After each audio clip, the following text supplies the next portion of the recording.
Hello there, and welcome to the Drax Files Radio Hour live stream. Oops, where's my camera over here? Hello, my name is Draxter. This is the Drax Files Radio Hour live stream from Sansar.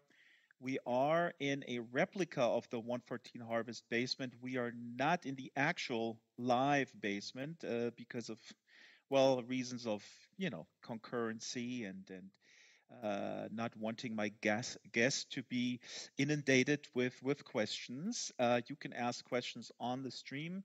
Today, my guest is Margi Preus. Margi Preus is an author of young adult novels, and we'll talk about young adult novels. We'll talk about, I guess she's also writing for even younger folks.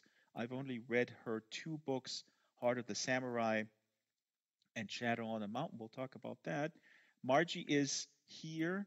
Let me switch to, and we're also debuting the camera system. I forgot to say that. Margie is here in the basement. Hello, Margie. And I say Margie, and your name is actually Margie. I'm sorry.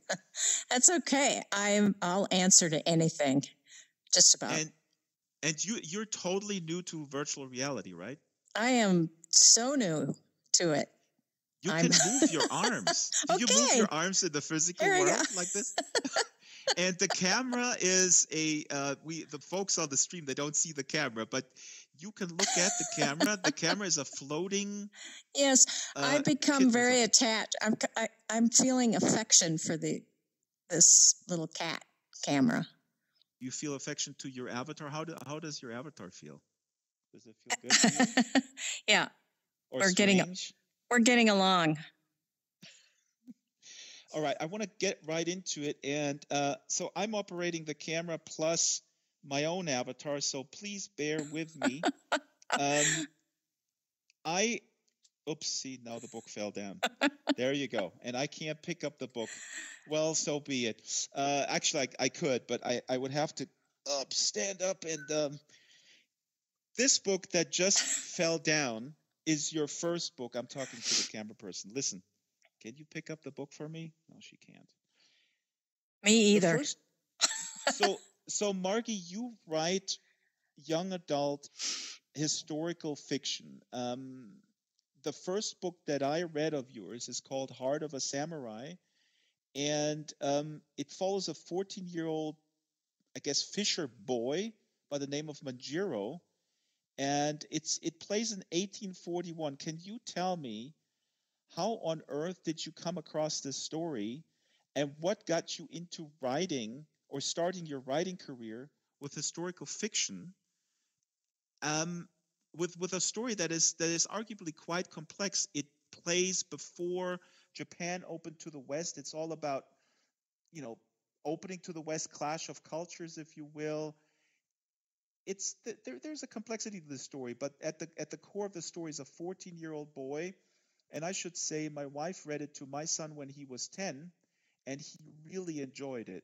And it opened up the door to a lot of conversations, because half of my family is from Hawaii, from Pacific Islands. So it brought him sort of closer to his heritage, which is mixed race, if you will. I mean, he looks fairly white.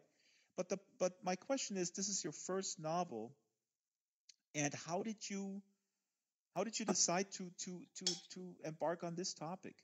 Well, it's a true story.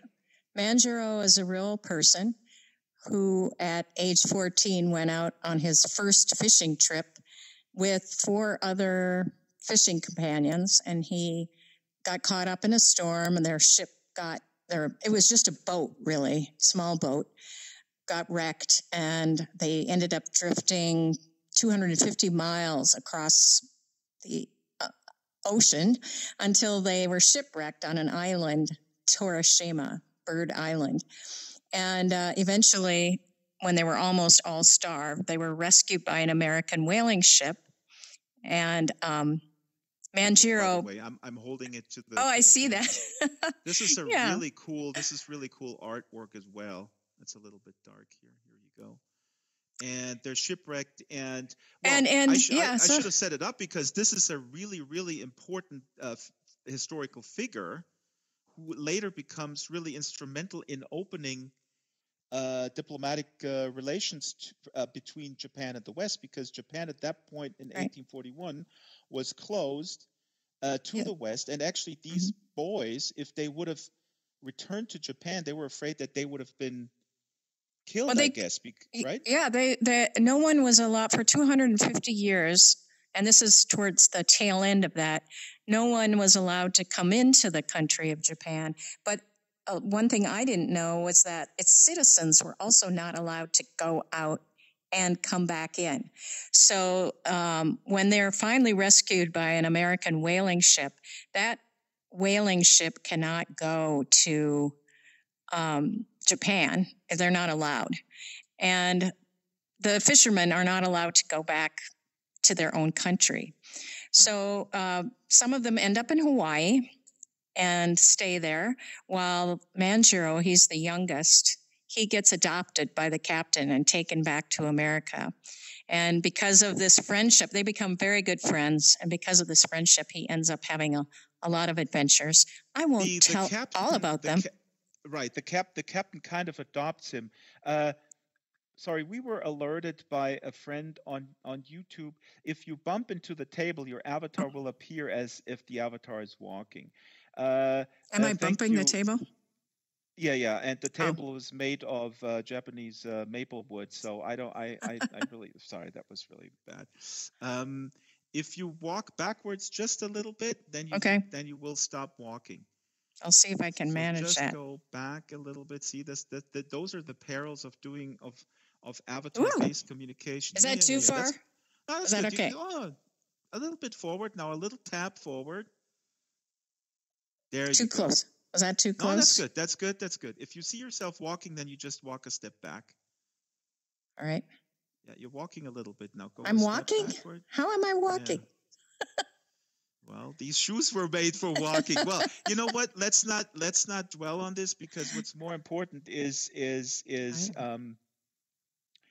the book. So let's not give away too much. And thank you. You were kind of stepping on the brakes for me too. This book is so suspenseful, and it's steeped in this history. But I'm coming back to the original question, like how Why did I find out on this? Why didn't you do a simpler story? I mean, at the core, it is about, like I was saying, about exile, maybe clash of cultures. I mean, those are the subtexts that kind of resonated with my son. But why do you think this was a good book? Because I'd never written a novel before, and I was extremely mistaken when I thought it was going to be easy. And the reason I thought it was going to be easy, and one of the reasons I wanted to write this story, is because Manjiro has so many adventures, and all of these amazing things happen to him, which are true. And I thought, well, this book is just going to write itself. That was not true. Because you have all that historical framework already, all you need to do is kind of flesh it out. Right. And boom, it'll be done. Well, I found out that wasn't exactly true.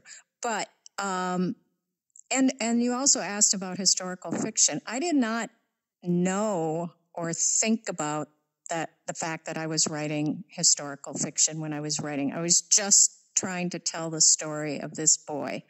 And later, after it was published, and people asked me, why did you want to write historical fiction? I felt like, oh, I didn't know that's what I was writing.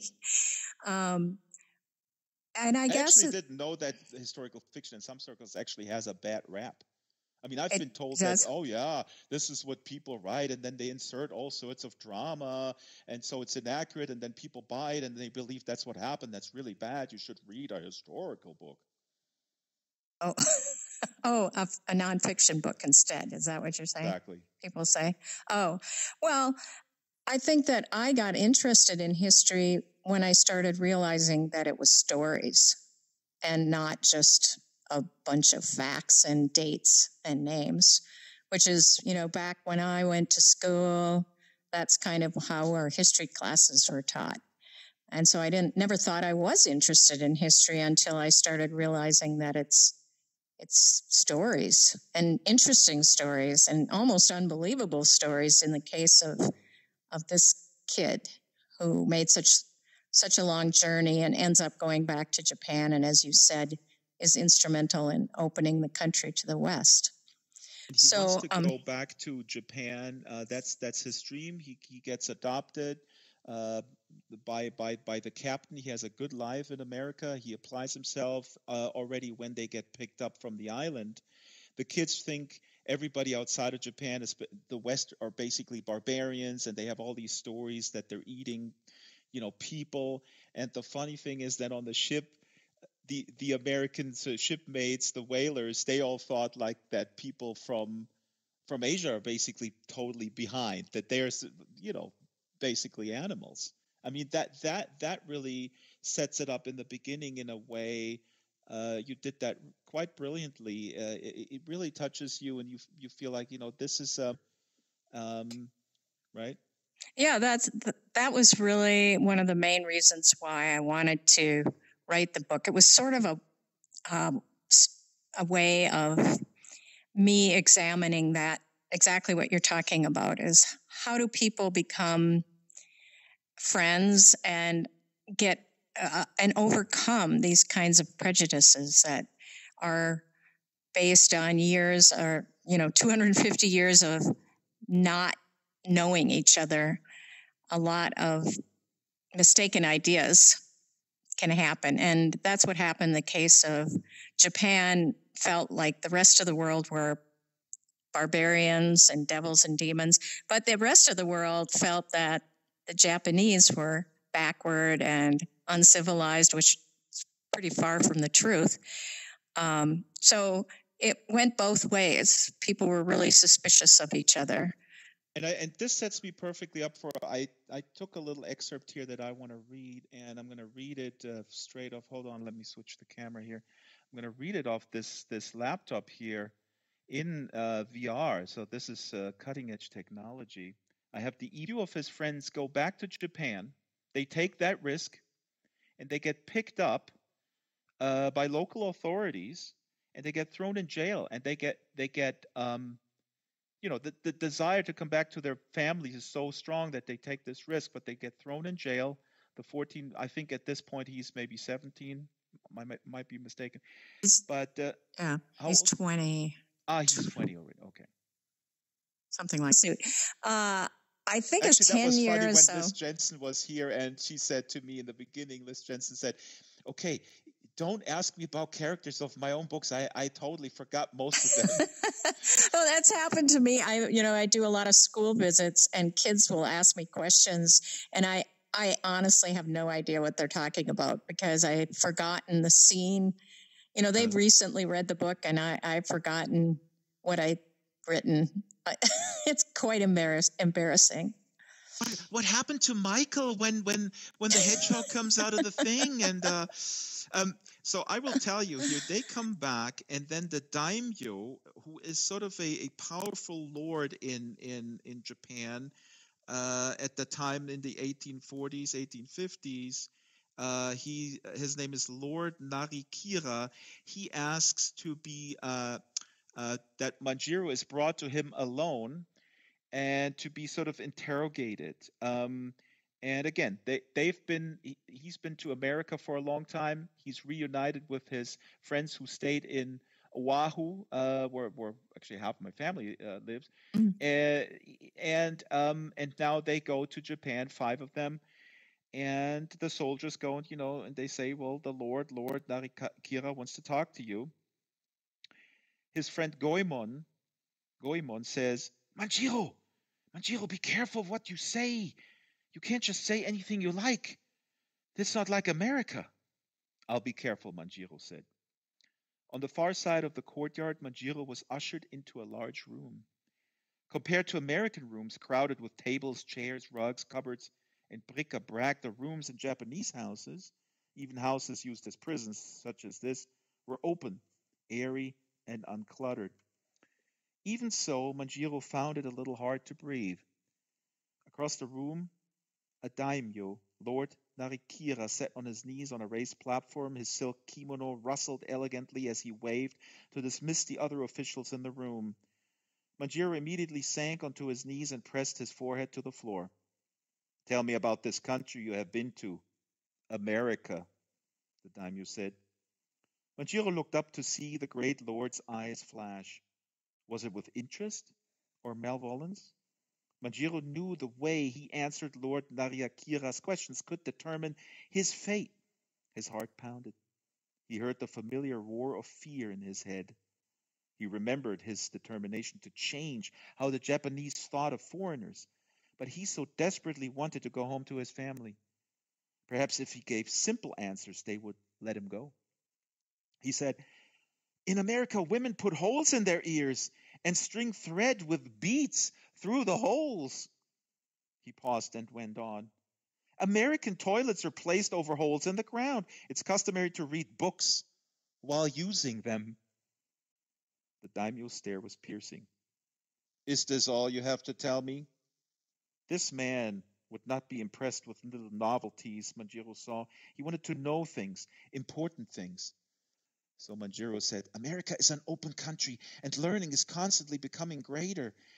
It has made many inventions, like a telegraph. A telegraph is a wire stretched high above the road, and a letter goes from one station to another without the aid of a messenger. I think the letter is drawn by a magnet iron." "Go on." "They have also something called a railroad. It consists of 23 or 4 iron boxes chained together. The cargo is placed on top and the passengers sit inside. These boxes have 2 or 3 windows with glass panes. When one looks through them, when the train is in motion, its swiftness is so great that objects are seen only far. For an instance." When Lord Naryakira asked about ships, Manjiro talked at length about whaling vessels, how swift they were, and they were not the swiftest. He told of their many sails and how superior they were in weathering storms, and how they could carry thousands of barrels of oils and dozens of men. The Lord offered Manjiro a cup of sake and asked him how to tell him about the American government and the country's military strength. "The American government is said to be the best in the world. There is no hereditary king.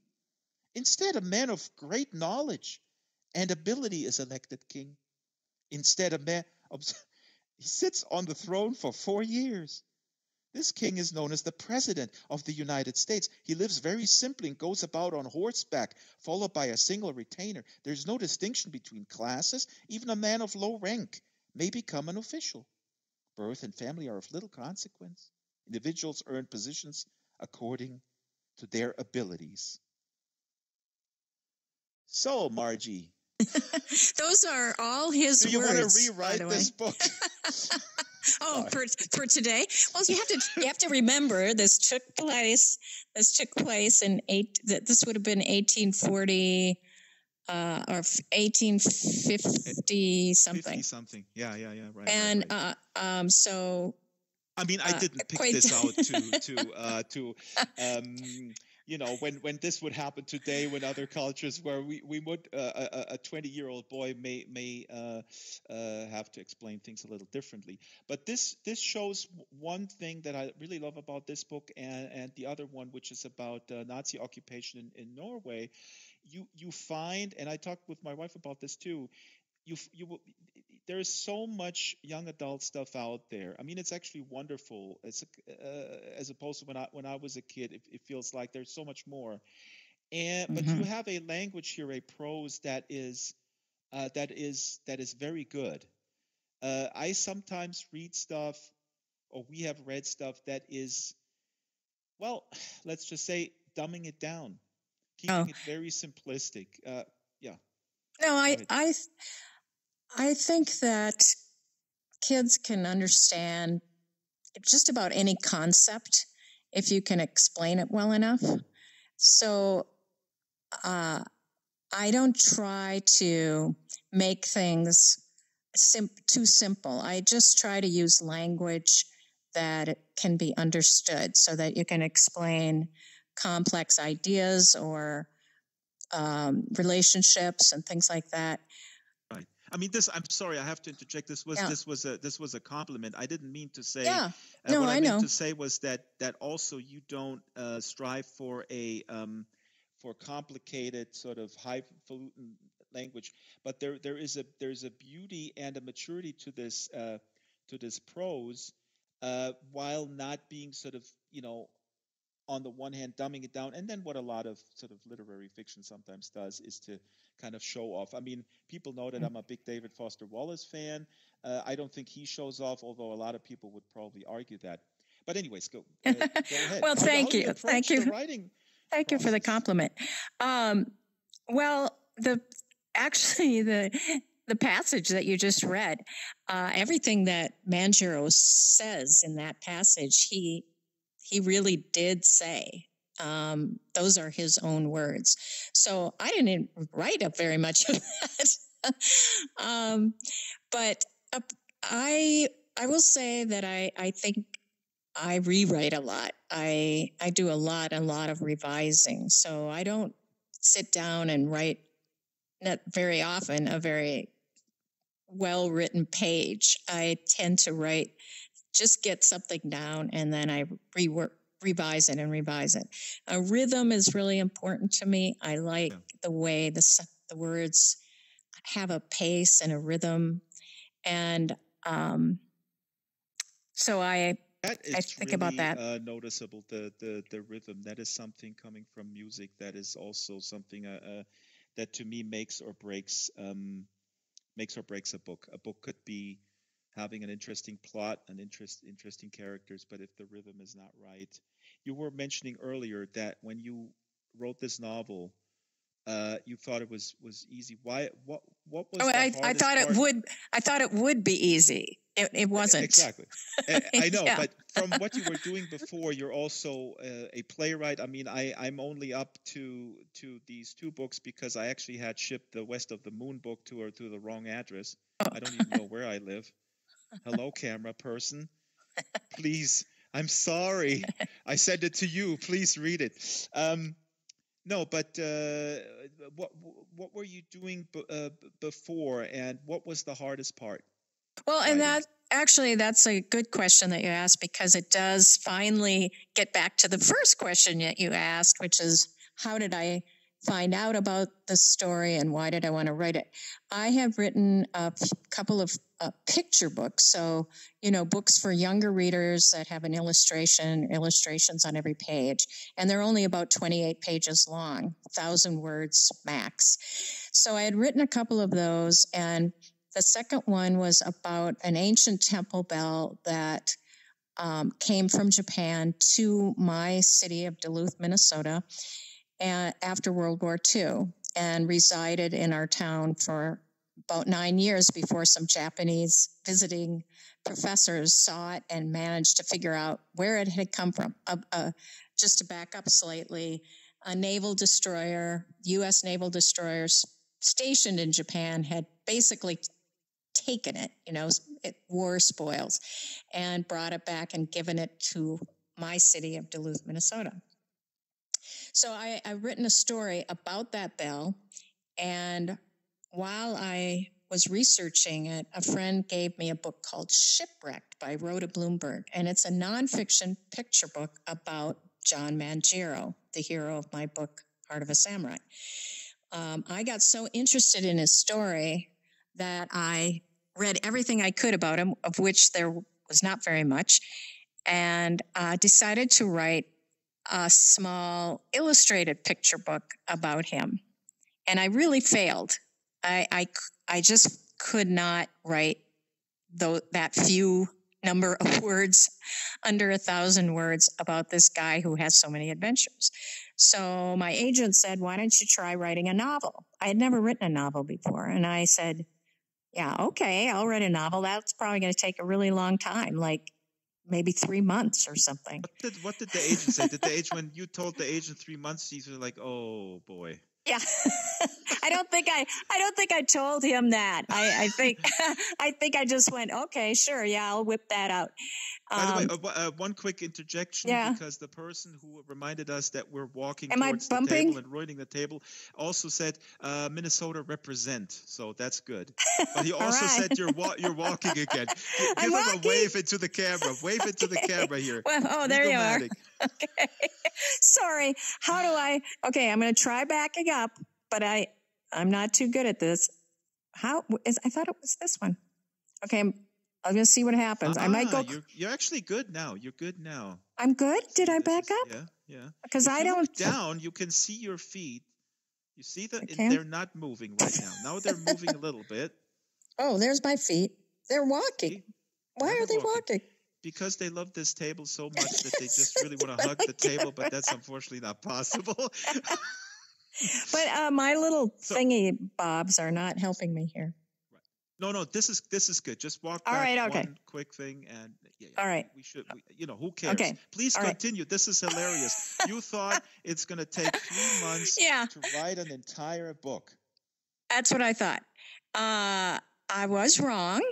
And it took a little bit more, like 3 years, maybe even a little more, because I wasn't writing full time at that point. I was teaching. I had kids at home. I was directing theater, which is what I have done most of my life, is write and direct for theater. So I didn't really start writing books until, Heart of a Samurai came out in 2010. And you can back up from there from when I started writing that book, but that's as long as I've been really focused on writing for young readers. 3 years. And I ask this every author who comes here, because we also have authors listening to this and watching this on YouTube. A good friend of mine here, also from Sansar, published author. It fascinates me. How do you know that it's not time to abandon something? That I think every artist who embarks on something larger, that happened to me with the feature film. Sometimes when I do music for a feature film, I don't have the problem because I'm not directing it. I'm just sort of delivering. But this last feature that I did about virtual worlds, there's a huge commitment. And sometimes during the period, like in the middle, or there's always certain spots where you're really not sure if you should abandon it and start over. That's right. And I actually did. Oh, yeah. No, I did abandon it probably multiple times. But the last time that I abandoned it, I just gave up. And I said, well, I like to cross-country ski. And I live in Minnesota. And it was wintertime. And there was a lot of snow. So I thought, okay, fine. I give up. I'm just going to ski and forget about this book. Well, that right before Christmas, I tore my ACL in my knee. So I wrecked my knee, and that was it for skiing for the winter. So I decided I'm going to get something out of this winter, and I'm going to finish that novel. So I sat on the couch with my leg up in the air and finished the novel. So you heard it here first. New authors and aspiring authors, that's what you do. This is how it's done. I actually think that a lot of times the thing that goes wrong, the thing that isn't supposed to happen, the unfortunately's in your life turn out to be the fortunate moments. Like, for instance, the fact that I could not pull off a picture book about Manjaro. Right. I really failed at that. And you would still be writing picture books. Yeah. And so that forced me into a different path. And then my ski injury, which meant I couldn't ski, which was very sad, made me finish the novel. And so the rest is history. Now, here's your second novel. Let me hold this into the camera. Where's the right camera? Here we go. This is your second novel. Was this faster? Was this easier? Yes, in music, usually the second album is very hard. It's a lot harder because for the first one, you have all the time in the world. And then when it's a success, there's all the pressure. This book is called Shadow on the Mountain. and this is about the Nazi occupation in Norway. This is absolutely fascinating. Also, I should mention that the design of the books is wonderful. Heart of Samurai has illustrations by Nakahama Manchiro that he did during his travel. This one has wonderful lettering and pictures at the end, photos of the actual spy. There is a spy. His name in the book is Espen, and he becomes a spy during the Nazi period. I'm going to just throw this over here. I like the way you throw books around. I love books. Books sometimes have to be thrown. This is only a prop. But I usually throw only books that I don't like, but that's okay. I throw books in VR that I love, and those same books are handled with incredible care in the physical realm. Trust me. Okay. This is one of my treasured books. This one.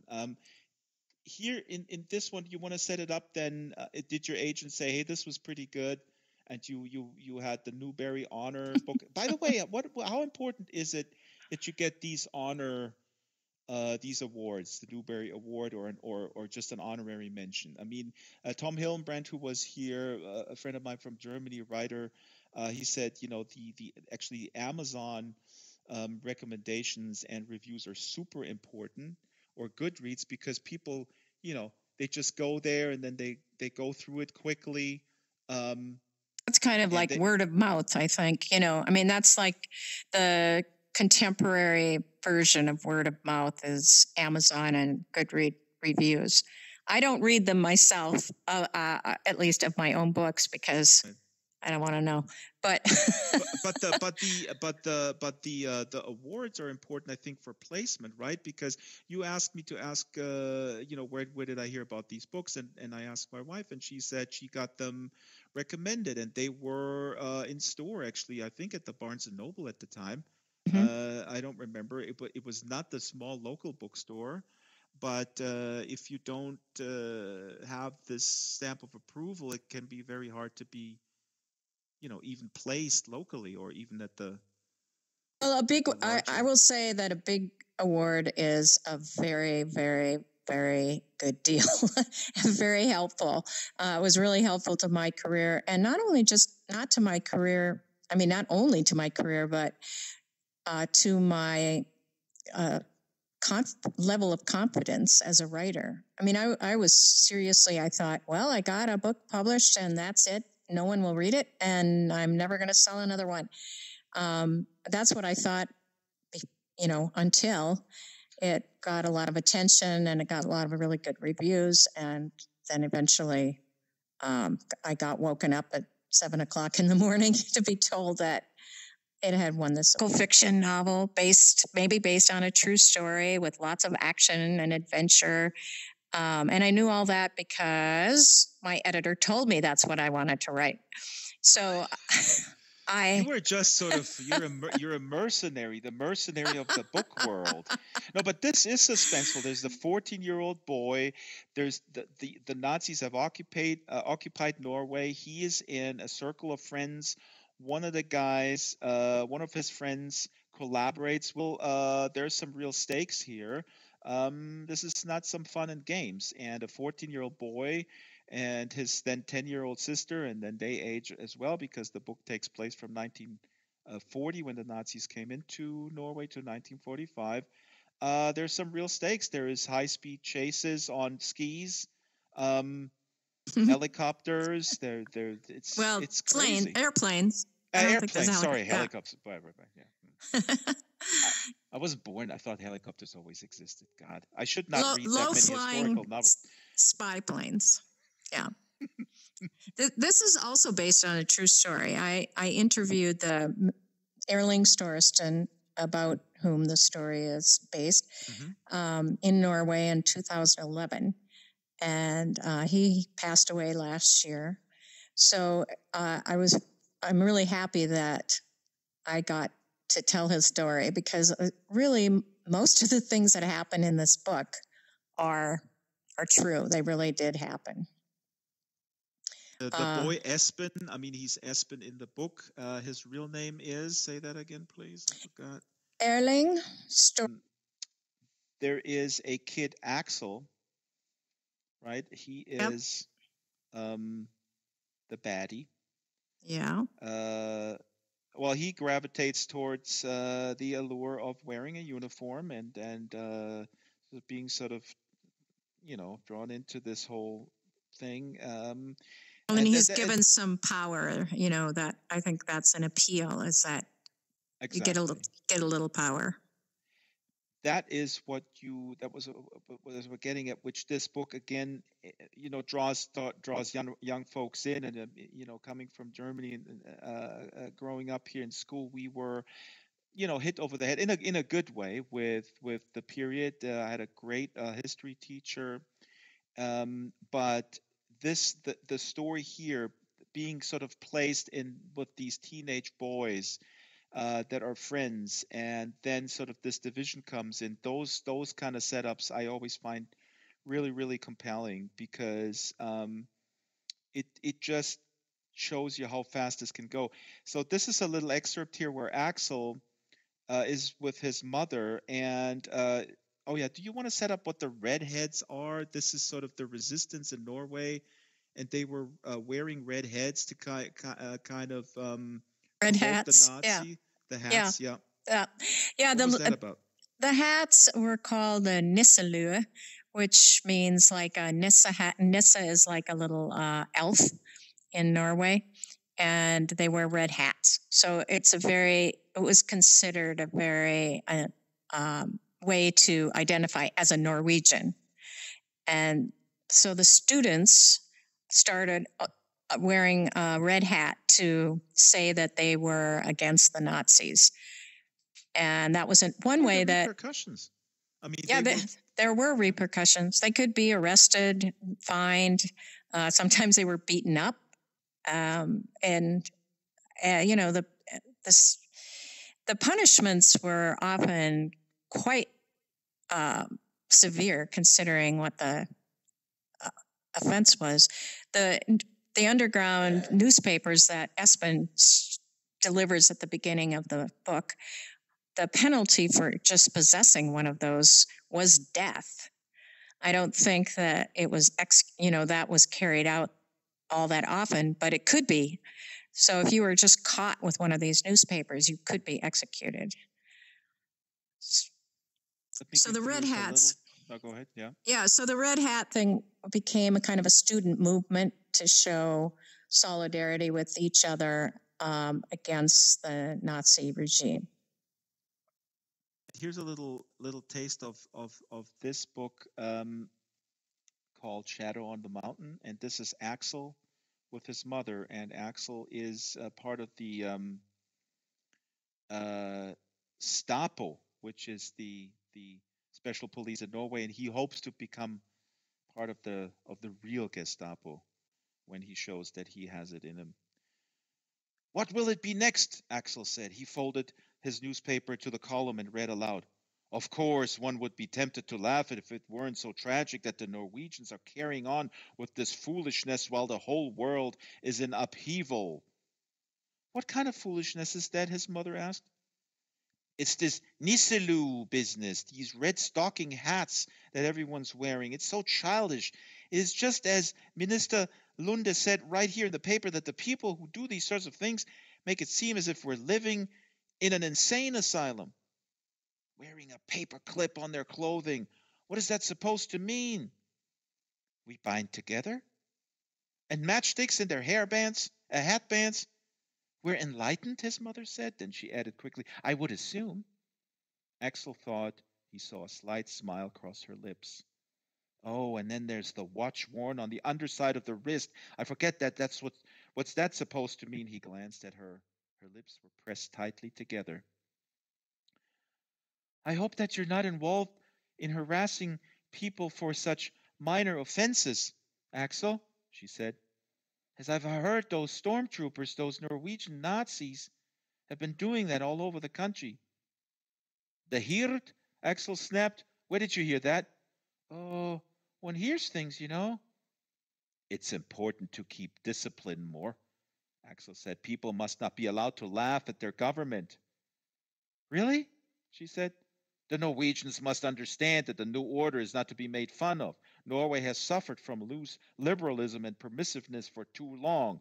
The Nazi Party will reinstate order and authority. We have serious work to do, and we need the population to pull with us, not make fun of us. Yes, I see, but Norwegians love their country just like everybody else. And you can't really blame them when they dislike another country for coming in and taking over. It's quite natural, actually. Natural or not, it's also stupid what they do, resisting these childish ways. One of her eyebrows went up. Don't look at me like that, he said. It's childish. Perhaps so. His mother set one boiled egg on his plate and one on her own. But it's also effective. Axel squawked in protest. I can't believe I just heard you say that after all I've done for you. I signed up for you, so you could have coffee and beef and butter and eggs and even chocolate sometimes. I did it for you. For me? Nice things and luxuries are not always the most important things, Axel.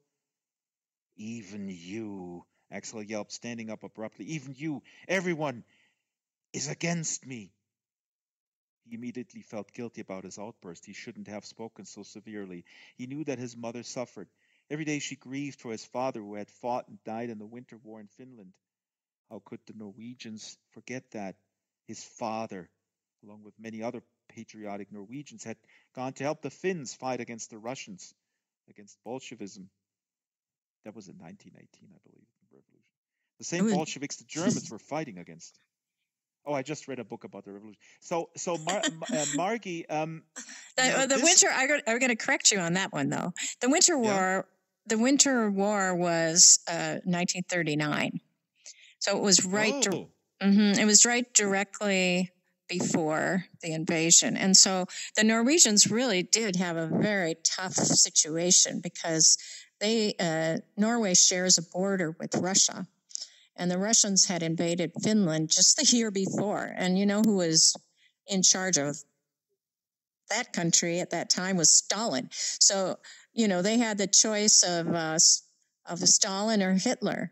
And it was not a really good place for them to be. And Margi, they had to take sides. No. I was reading I was literally reading China Mieville's wonderful book about the October Revolution in Russia, and I just thought in my brain that this was the reference to, but of course it makes no sense since the father just recently passed away, and he was of age 5 years earlier. So there you go, Margi. I'm learning. Yeah. And the Germans came in with that argument that we're going to protect you from the Russians. So there was a real there was a lot of incentive for the Norwegians to embrace the German occupiers, and a lot of them did. And you can't really blame them because there was other very real threat on the horizon. How long did it take you to write this book? And I would assume you did a lot of research. But actually, more importantly, again, what I find fascinating, how you get into the minds of young people, young boys. It's just really spot on. The kind of rivalry that they have, the playfulness, the issues, the sibling rivalry, and just against this backdrop of this real threat. Well, thank you. I have 2 boys. So that helps. Oh, then I'll call you later privately because I'm at my wit's end. I have a teenage boy. Oh, yes. I have my wife call you. Okay. Well, I don't know if I'm an expert on child rearing, but I did observe my boys growing up, and I love them. Their spirit and their playfulness and their creativity is an inspiration still to me, even though they're grown-ups now. And in fact, to be fair, I should admit that my oldest son wrote the chapter of the soccer game because I asked him, I said, what would make a kid really obnoxious in a soccer team so the other kids would not want to play with him? And And then I convinced him. Brilliant scene. I'm sorry to interject, but I want to say that the cool thing is also that you know, the way they play soccer, they play it. The soccer ball at one point gets kicked off and kicked off the mountain, and they basically have to run down the mountain to get the ball back. That is pretty cool. Yeah, it falls in the ocean, and there's a jellyfish involved, which plays actually quite.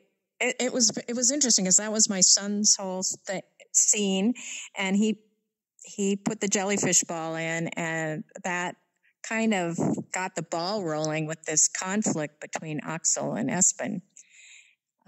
It all sort of stems from that moment. Playing soccer in Norway is definitely different than playing soccer on a little meadow here in Germany. The other character is kind of you know, you don't know if he's collaborating with the Nazis. There are this is also quite suspenseful. The Espen's sister Ingrid also then becomes an important person. Oh God, I can't spoil it. And then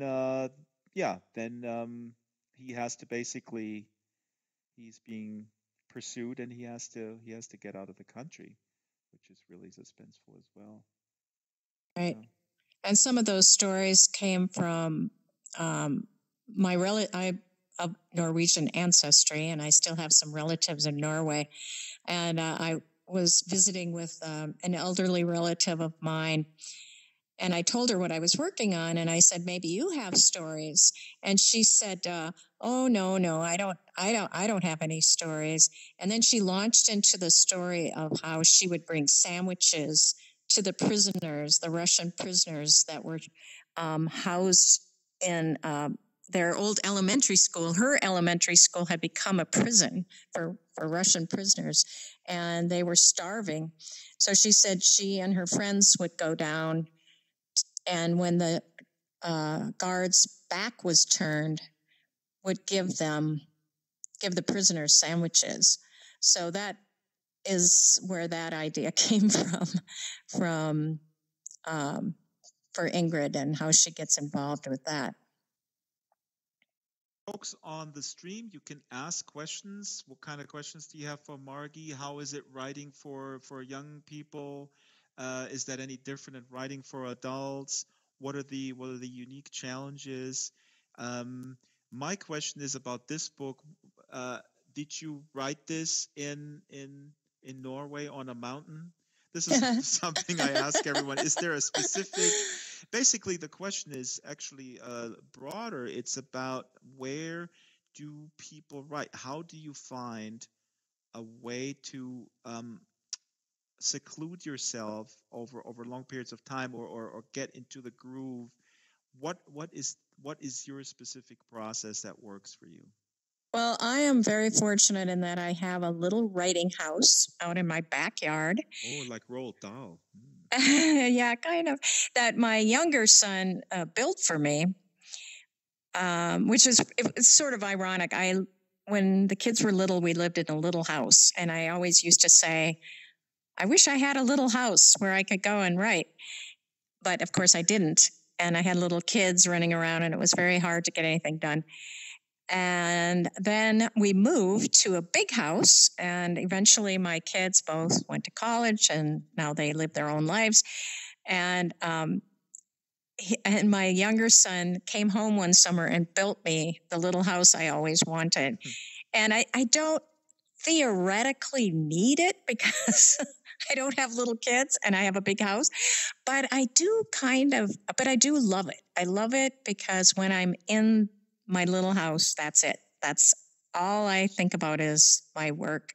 I'm not thinking about the dishes or the laundry or the closet that needs to be cleaned out. That all goes away. So it's that seclusion, but is it also the smallness of it? I mean, it is always. Yeah, I think so. Yeah. There was a story about Peter Gabriel, the musician, and he has a wonderful, huge studio, but he always prefers a little sort of shed, almost one of those sort of do-it-yourself, make your self-sheds that you get at Home Depot. And you go Yeah. like, this guy can have any, studio in the world with the most amazing gear in the control room, and there he is sitting in his little place. Um, is there something to the confined space that makes you I focus think, more? yeah, I think so. There's not a lot of, not a lot else that you're going to do there. You're not going to go watch TV. You're not going to, start sweeping the floor. Take about 2 seconds to sweep my floor. And so what you do is you work, and it's you and your head, and that's all you need. Well, I do. Something. I understand the distractions working from home. It takes a certain discipline to then sort of ignore the mayhem that is around you, and it's like you got to just sort of table the laundry and do that later, and get into the flow. So that there is a certain skill. Actually, I had people tell me that they could never work from home. I'm meeting this guy who walks his dog in the morning, and he always tells me, how can you work from home? When I was working, he's retired, and he says, I used to drive 2 hours in the morning over there, and I go, 2 hours one 2 way? hours. Are you crazy? Yeah, this is a complete waste of time. Yeah. No, I like it to be on the road. It's great. And so I don't know. I couldn't work from home. I would be distracted. So it's a skill that you can acquire. You can work on it. Mhm. And Yeah, that's for the true. better of it. Yeah. You really can work anywhere. I mean, I wrote a lot of Heart of a Samurai on the couch with my leg up in the air. So it's much more the habit of art, as Flannery O'Connor calls it. You have to put yourself in the path of the work and assume that when you sit down, you're going to be inspired, and not wait for the inspiration to come before you sit down. You just get used to doing the work wherever you are. But I thought that creative people, they just wake up whenever they want. They look into the sky, and there is the inspiration right there. Lightning bolt. Yeah, no. Actually, you told me this before we went live. You told me that you were reading, or you were appearing in front of a class of young folks, elementary school age. So that fascinates me, and I think some of the books that are here on the table. Let me grab this one. What is this one here? Oh, they keep falling down. Here, this one. This one is called Clue in the Trees. Camera, yeah. Do you get that? Camera one. Here we go. Is this now for younger readers? I mean, I haven't even asked you, what would you say the age range for Heart of a Samurai and Shadow in the Mountain was? I mean, the protagonists, they go through a transition from 14 to 20-ish. But this is definitely for younger kids, right? No, it's about the same. All of the books you've got on the table are considered middle grade or YA. Depends on where the librarian or the bookseller decides to shelve them. But my publishers say 10 and up for readers of all of those novels. But I also have a few picture books, which is what I was talking about today with the kids. Grades 1 through 3 today. Okay. Yeah. And what kind of questions are they big fans? Oh yeah, they're great. They're very excited about everything, and they ask a lot of crazy questions having nothing to do with books or anything else. Like, is that your real hair color? That's one. Oh my God! Does the teacher? Sorry, this is fascinating to me, because does the teacher get upset at this? I remember a teacher who we had an artist come in when my son was in 3rd grade, and the kids were all very distracted about different questions, and she was talking about Mondrian, And then the teacher was sort of more upset than the artist. The artist was completely fine, engaging with the kids. And then the teacher was like, "No, you did. We brought this artist over here, and blah blah blee blee blue blue." Oh, no. It's quite amusing because the teacher will say, "Now, does anybody have any questions?" And the kids will all raise their hands, and they were all waving their hand in the air. And 9 times out of 10, when you call on a kid, they'll go, my dad went to California and saw, they just want to tell me something. They just want to tell me, I was talking about trees because one of my books is called Celebritrees, and it's about famous trees of the world. And so they wanted to tell me about big trees they had seen and how their teacher had seen a big tree. And so a lot of times they just want to say something. It seems sort of exciting. Is that something that you do a lot, appear in public with young readers? And how is this something that you got down cold or no, you feel, no? Never. No, I really enjoy it, and I think it usually goes quite well. I really enjoy talking with kids.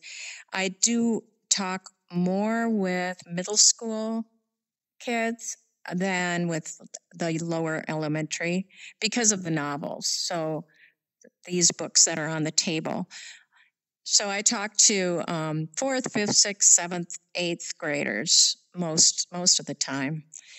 And but I'm always kind of changing what I say and trying to improve it, trying to inspire them to want to read. That's really, how do you do that without, you don't want to lecture about it. And this is the question why I'm very selfishly just inviting authors that I enjoy, because it's all about me trying to get advice. How do I get people to read? Because that is a challenge in a world that is dominated by audiovisual entertainment. And I have to say, my son is reading.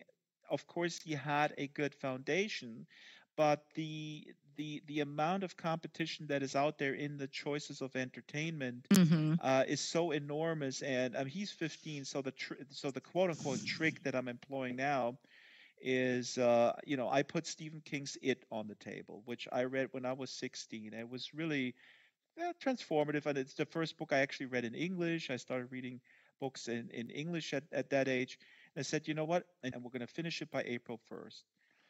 And he's kind of going along with it. So I don't know if we're going to do it, but at that age, 15, I mean, your kids are older, but today, if you have a Netflix subscription, which he shares with some of his friends, and we do have restrictions on internet, but at the same time, I don't want to be restricting him from communicating, which the device also does. But it's a constant stream of entertainment. So reading still takes an effort, more than just clicking a button. I mean, that was always the case with TV, but you know what I'm saying. So how do you do it, Margie? How can I need advice here. I think what you're doing is brilliant, and I think your son is very lucky to have a father that will probably disagree, but I'm sure he would. He will now, but later he'll thank you.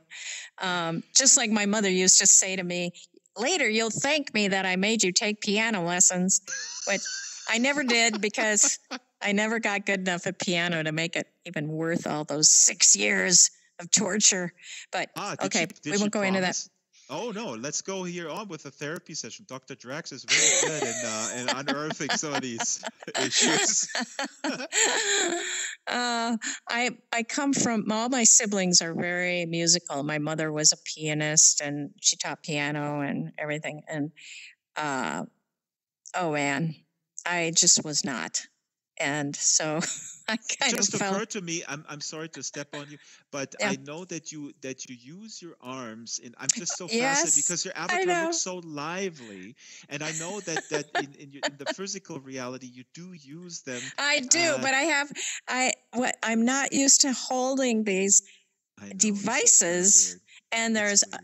I don't, you guys watching probably can't see these laser beams coming out of my fingers, and I just scared. I mean, I'm afraid I'm going to kill something here, like that cat over there. If I point this at you, what's going to happen? That's what I'm concerned I about. actually know we have that's a really good point. It has nothing to do with books, but it's nonetheless important because two engineers from Linden Lab are watching this and I would say, hey guys, those laser beams, I know where they're for, but it is strange. I feel sort of wicked, like I could do some damage, just to zap things and they'll blow up. And getting kids to read, I think, is it's a very broad question, of course, because it depends so much on the age. And if you have a foundation, that's why I'm a little bit more relaxed, where I'm otherwise would be panicky, because I know, he has a good foundation and he observes me and my wife as sort of avid readers, and he sees the value of going sort of deep into something and sticking with it. But I do feel for the general public, and maybe I'm over panicky here in my advanced age, but you're at I'm the forefront. panicky. I feel panicky about it. No, my anxiety levels exploded. No, actually, you know what? Not for your kids. Heike Philp on the stream was actually asking exactly that question as we're addressing it. She says, how does she get the kids to read? Oh, well, I don't think I get the kids to read. Right, you just come in and the librarian already has forced them to read your stuff. What I find, though, is that, like today, I talked to first through third graders, and the librarian was saying, these kids are readers. They love to read. They love to check out books from the library. They're all really into it. Well, what that says to me is that their school has a reading culture. Reading is valued. The teachers stress it. The teachers read to them. Who knows what's going on at home. She also mentioned that there's a real widespread of there's a very diverse student population. So there's kids who are having a lot of enrichment at home, and there's kids who are having really no enrichment at home. They're getting everything from school, including their meals. So there's a big spread there, but the young kids are all reading. And I think schools have a big part to play in being advocates about reading and really having that be a huge part of what they do, what they encourage, modeling. So the teacher is reading to them, no matter how old they are. I mean, kids love to be read to. And high school kids, adults, it doesn't matter. Everybody loves to hear a story. So I think if teachers can keep reading to their students, that helps quite a bit.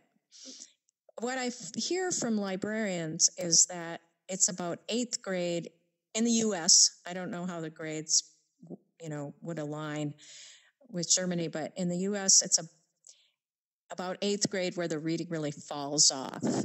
And that's when social media, and social media and friends are more important, or just right.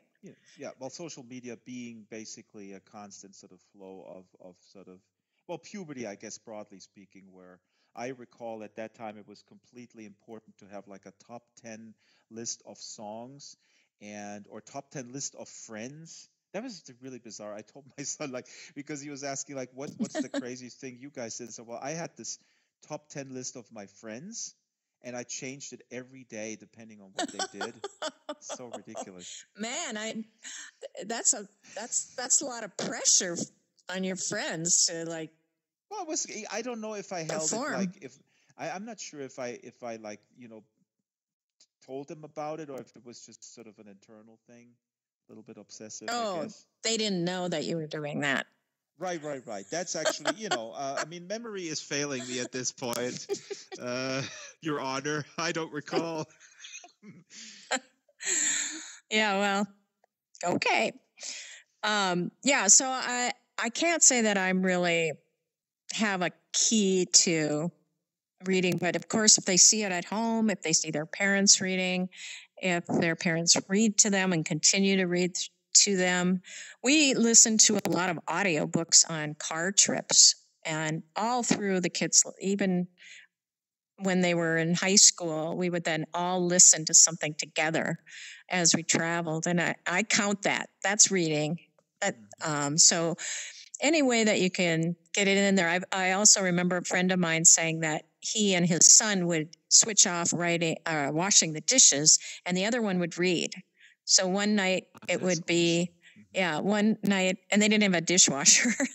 One night it would be the son reading and the dad washing dishes, and the other night they would reverse that. And I thought that was really a great idea too. However you can sneak it in. That is really imaginative.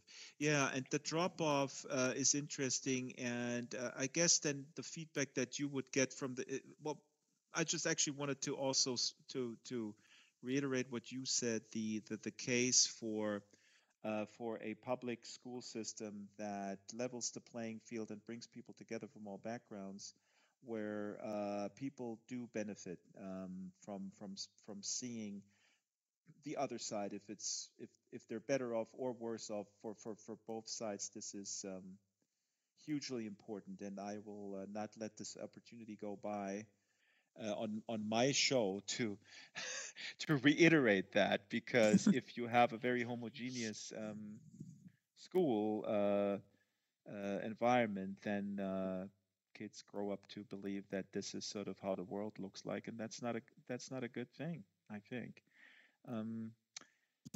Well, yeah, Margi, we're past the top of the hour. Okay. I so appreciate your time. Let me see if there's questions. I'm going to peek over.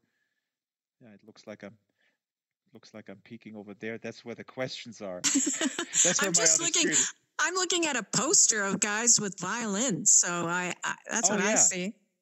Oh, that poster is an award-winning music video that I worked on. This is MeTube. You can find it at metube.at. I wrote and orchestrated the music. This is this I think is MeTube 1. The second one was with the Bavarian State Opera with 100 musicians and a choir of 150. So that was pretty scary.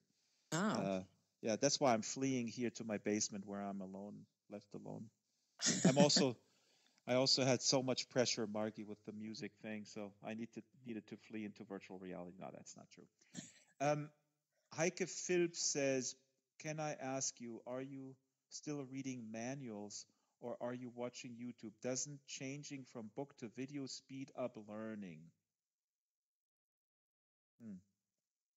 Changing from book to video.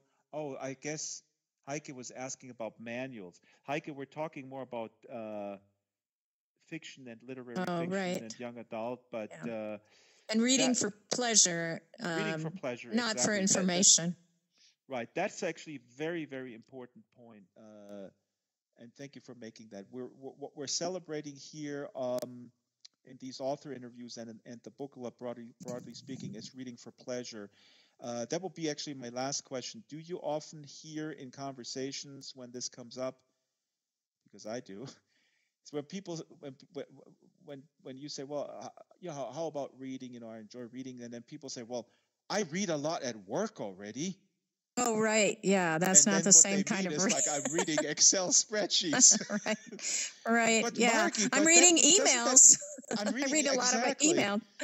Yeah. So, but what's, isn't that the same thing, Margi? Come on, I got my reading, and why can't I binge on Netflix over the weekend? I already read so much stuff during the work day. I read a lot of Facebook posts too, right? Exactly. That's almost like 2 of your books, the amount of Facebook posts I read. Yeah.